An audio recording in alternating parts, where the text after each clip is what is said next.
Tell you what, I definitely have the best seat in the house at the moment. If you see behind me, there's Comanche there, sailing home. She's set to take her third line honours at the moment, going at about 21 knots, about 14 nautical miles left. She's got a bit of a clear run ahead of the rest of the pack. She did surge into the lead late yesterday afternoon. She's stayed there for about the last 12 hours and quite the race it's been. We've seen the lead change quite a number of times. Comanche did go very wide, which on the actual racetrack it made it appear like she was actually coming about fourth for majority of the day yesterday, but we did see it slow down. But she was hoping to get that northeasterly wind, and that she got.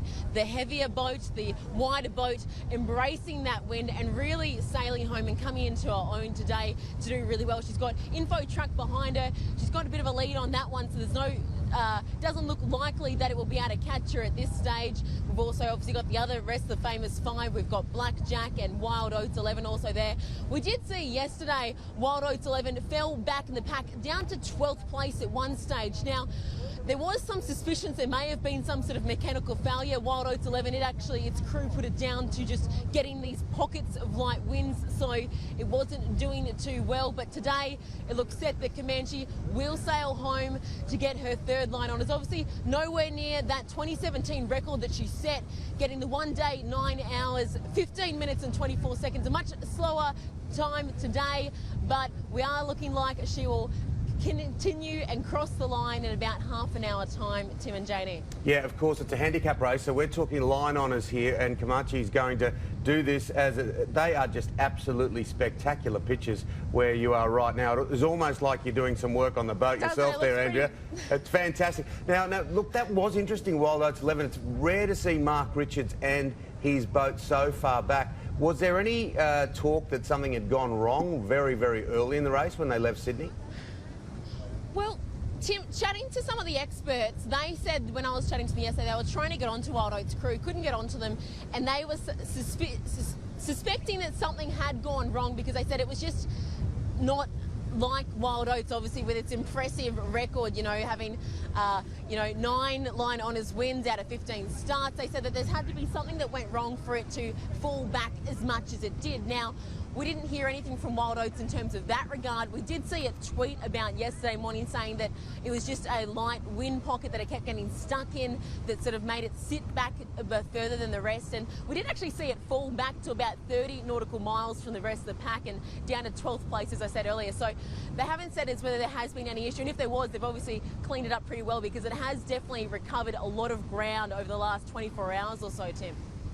And I tell you what, when they first started, Andrea, on Boxing Day in Sydney, they had near perfect conditions, didn't they? They had just a bit of a light nor'easter. As you said, they've got the gusty nor'easter now, and not too far as they head towards Hobart. And no doubt plenty of people grabbing their morning coffee and breakfast to watch at Constitutional Dock.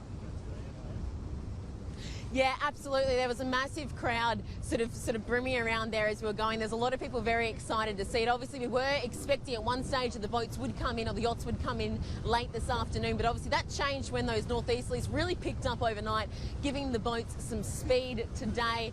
But no, it's a very good vibe, Janie, around Hobart at the moment, that's for sure. All right, now they're the big boats. They're the Broadway acts of Sydney to Hobart, but we're going to have boats come in over the next few days, and of course it's pivotal to the overall handicap system. Where are we there with handicaps? With the handicaps, well, obviously there's that one will still to come. I haven't been following that one as closely as the line honours, Tim. You're probably better at that one than me. But we do know we have a massive fleet this year. There was 157, which is the largest we've seen in quite a number of years, and it's the 5th largest fleet we've ever seen.